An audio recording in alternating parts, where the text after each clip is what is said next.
और अगर ये सोचें कि मुझे डिस्क्वालीफाई करके, धमका के, जेल में डाल के मुझे बंद कर सकते, नहीं।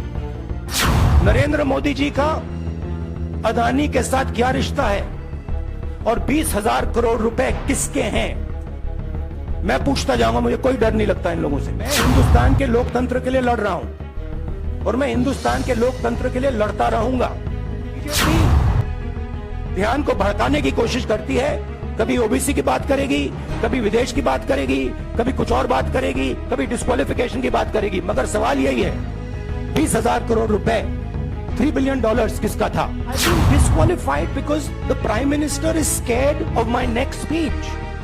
He's scared of the next speech that is going to come on Adani, right? I've seen it in his eyes. So he's terrified of the next speech that is going to come, and they don't want that speech to be in Parliament. That's the issue. Modi ji panic में आ गए कि बात निकल जाएगी, ये 20,000 करोड़ रुपए किसके हैं, डर गए, घबरा गए, इन्होंने पूरा सीक्वेंस शुरू कर दिया। मैं तो सोच रहा था भैया 5 साल होते, 7 साल होते, 10 साल होते, वो भी मिल जाता। मुझे क्या फर्क पड़ रहा है? आप इतनी डायरेक्टली बीजेपी के लिए क्यों काम कर रहे हो? थोड़ी डिस्कशन से करो यार, थोड़ा घूम घाम के पूछो। क्या आपको ऑर्डर दिया है क्या? If you want to work for the BJP, then bring a BJP flag symbol here and put it on your chest. वहां निकल गई। मेरा नाम सावरकर नहीं है, मेरा नाम गांधी है। गांधी किसी से माफी नहीं मांगता। मैंने आप सब से काफी बार बोला है कि हिंदुस्तान में लोकतंत्र पर आक्रमण हो रहा है और इसका हमको हर रोज नए नए उदाहरण मिल रहे हैं। सवाल मैंने एक ही पूछा था,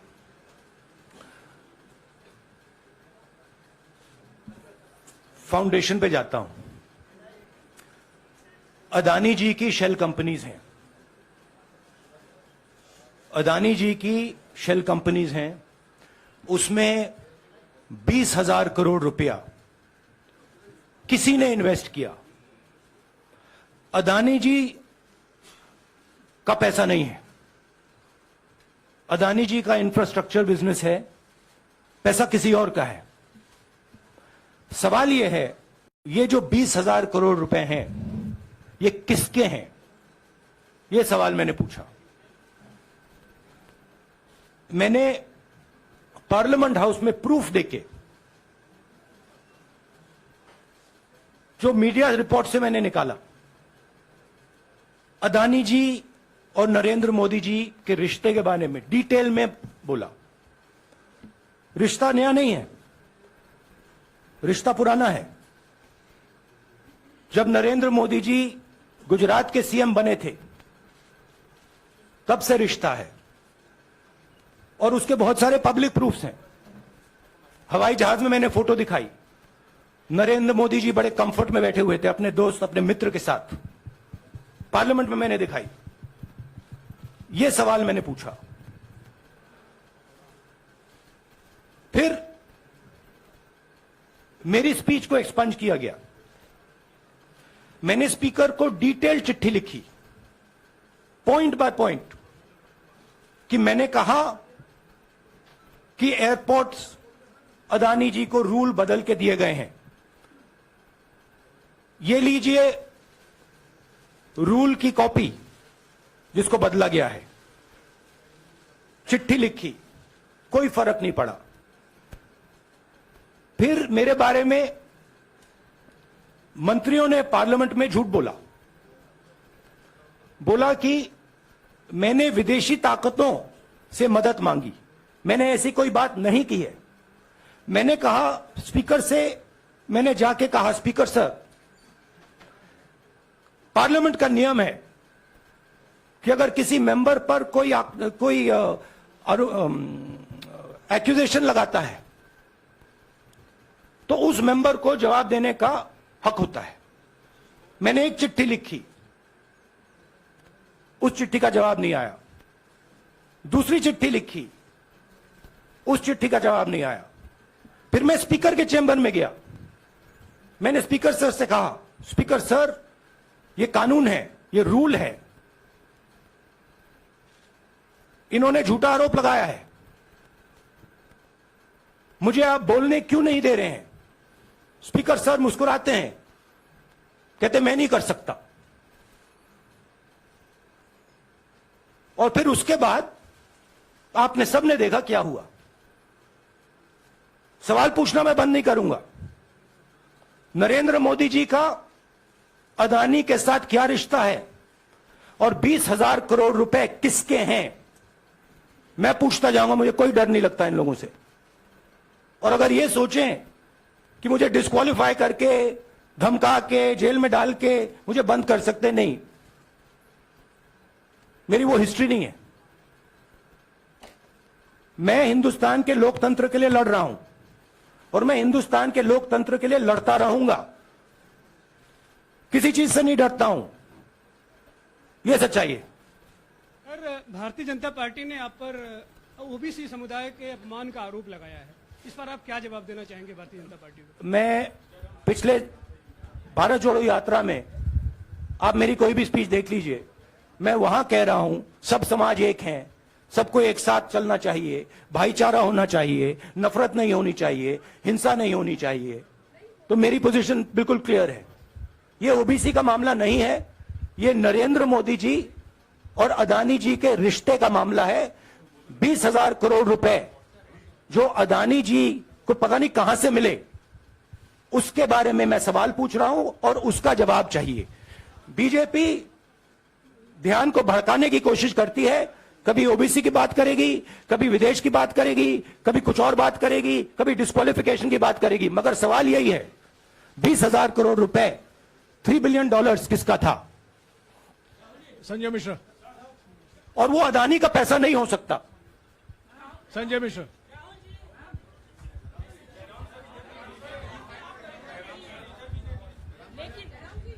आपने कहा आप डरते नहीं हैं, लेकिन स्टेट के टारगेट पे है और स्टेट आपके खिलाफ है, पूरी स्टेट, पूरी मशीनरी आपके खिलाफ है। ऐसे में आपके सामने चैलेंजेस बहुत बड़ा है, तो रास्ता क्या है, रणनीति क्या है? देखिए भैया, चाहे स्टेट हो, चाहे कुछ भी हो, मैं सच्चाई को देखता हूं। मुझे और किसी चीज में इंटरेस्ट नहीं है, मैं सच्चाई बोलता हूं। राजनीति में यह फैशनेबल बात नहीं है, मगर यह बात मेरे खून में है। मैं और कोई रास्ता निकाल ही नहीं सकता हूं। तो मेरा काम यह है, यह मेरी तपस्या है, जीवन की तपस्या है, उसको मैं करता जाऊंगा। चाहे मुझे डिस्क्वालीफाई करें, मारे पीटे, जेल में डाले, मुझे कोई फर्क नहीं पड़ता। मुझे अपनी तपस्या करनी है। इस देश ने मुझे सब कुछ दिया है। शांत हो जाइए। इस देश ने मुझे सब कुछ दिया है, प्यार दिया है, इज्जत दी है, इसलिए मैं ये करता हूं। उनका देखिए, बीजेपी के नेताओं का काम यही है। देखिए, वो सब नरेंद्र मोदी जी से डरते हैं, कारण आप जानते हो। नरेंद्र मोदी जी ने कहा कि देखिए ध्यान हटाना है। वो सब जानते हैं अदानी जी और नरेंद्र मोदी जी का रिश्ता, सारे के सारे जानते हैं क्या रिश्ता है, सब जानते हैं, मगर डरते हैं। तो अगर नरेंद्र मोदी जी ने उनसे कहा कि भैया ध्यान उधर करो, ध्यान उधर करेंगे।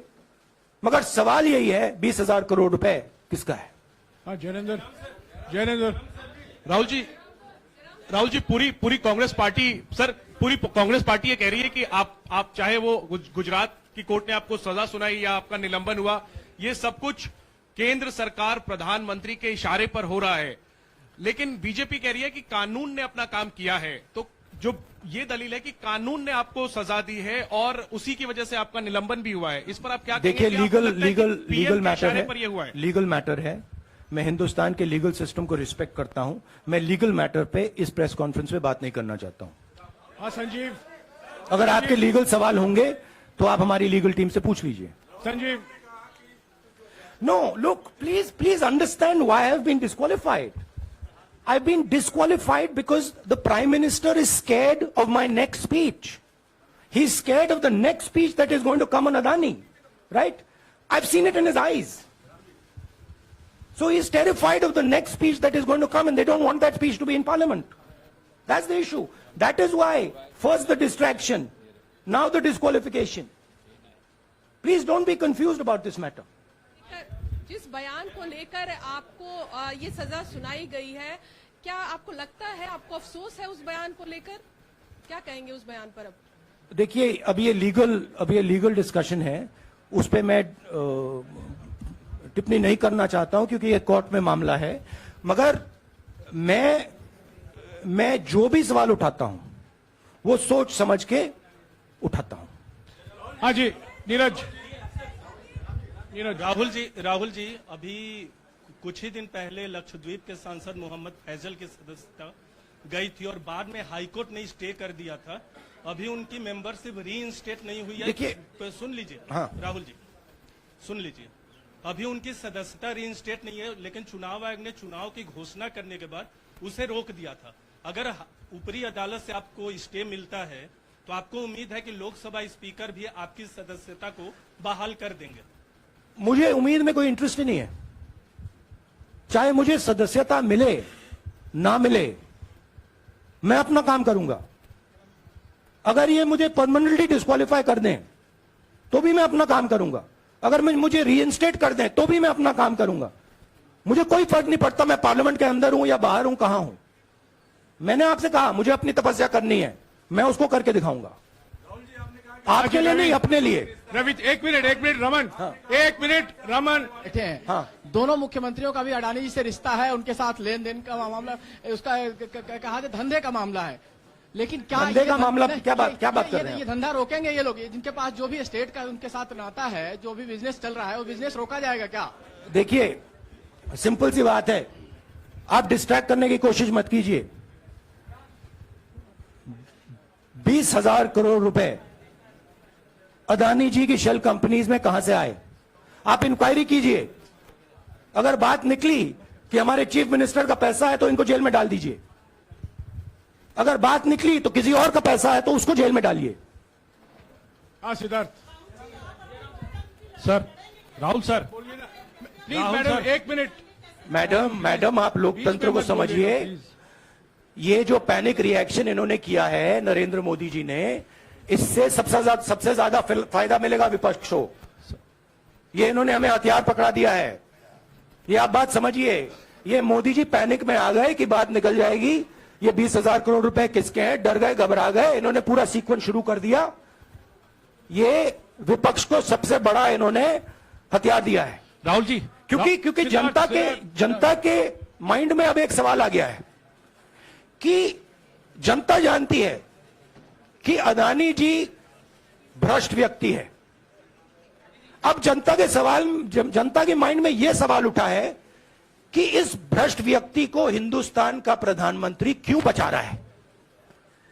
यह मतलब अब सब कुछ बीजेपी के लोग, नरेंद्र मोदी जी सब कुछ इस व्यक्ति को बचाने के लिए क्यों कर रहे हैं। दूसरा सवाल, बीजेपी के लोगों ने कहा कि अदानी पर आक्रमण देश पर आक्रमण है। मतलब इनके माइंड में देश अदानी है और अदानी देश है। बात समझिए।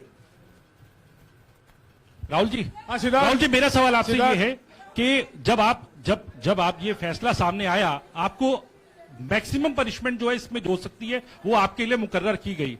इस बीच कई लोगों ने यह भी कहा, आपके पार्टी के भी एक सांसद ने कहा कि कम से कम जज को यह देखना चाहिए था कि सामने जो शख्स है वो एक गांधी परिवार से आता है। इस पर आप क्या कहेंगे? और आपको लगता है मैक्सिमम पनिशमेंट जो है आपके केस में, मैक्सिमम पनिशमेंट आपके लिए मुकर्रर की गई, क्या आपको इसके पीछे क्या कहना है आपका? वही मैंने कहा, अगर डिस्ट्रैक्शन करना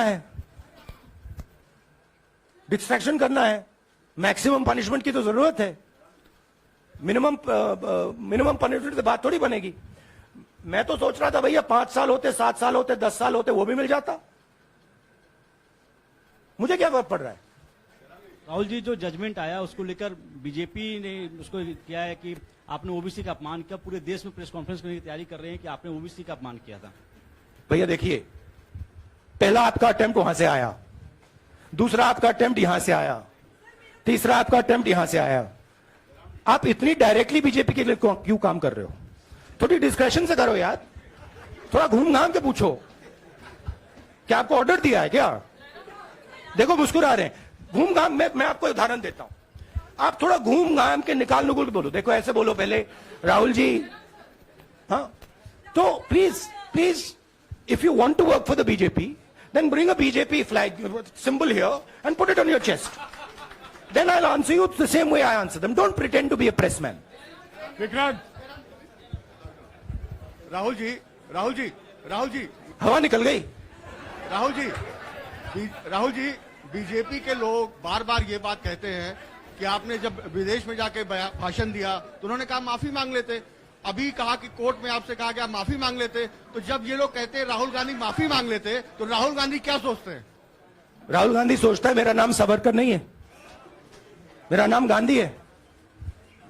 गांधी किसी से माफी नहीं मांगता। और मैंने कहा, पार्लियामेंट हाउस में कहा कि भैया मुझे बोलने दीजिए ना, एक बार तो बोलने दीजिए। 2 बार चिट्ठी लिखी, तीसरी बार मैं पर्सनली स्पीकर से जाके कहता हूं, स्पीकर सर प्लीज, आप डेमोक्रेसी के लोकतंत्र के आप प्रोटेक्टर हैं, मुझे बोलने दीजिए। मुस्कुरा के कहते हैं भैया मैं तो नहीं कर सकता। आप नहीं कर सकते तो कौन कर सकता है? शायद मुझे जाके मोदी जी से पूछना पड़े, वो तो करने नहीं देंगे। तो मेरा जो पॉइंट है, इस देश में लोकतंत्र खत्म हो गया है। इस देश के लोग जो इनके दिल में है, हमारे दिल में है, बोल नहीं सकते हैं। इस देश के इंस्टीट्यूशंस पर आक्रमण हो रहा है। और उस आक्रमण का मैकेनिज्म क्या है? उस आक्रमण का मैकेनिज्म नरेंद्र मोदी जी और अदानी जी का रिश्ता है, वो फाउंडेशन है। मैं नरेंद्र मोदी जी पर सवाल नहीं पूछ रहा हूं, मैं अदानी जी पर सवाल पूछ रहा हूं। बीजेपी अदानी जी को क्यों प्रोटेक्ट कर रही है? आप नरेंद्र मोदी जी को प्रोटेक्ट कीजिए। मैं अदानी जी पे पूछ रहा हूं, आप अदानी जी को क्यों प्रोटेक्ट कर रहे हो? आप इसलिए अदानी जी को प्रोटेक्ट कर रहे हो क्योंकि आप ही अदानी हो। Thank you.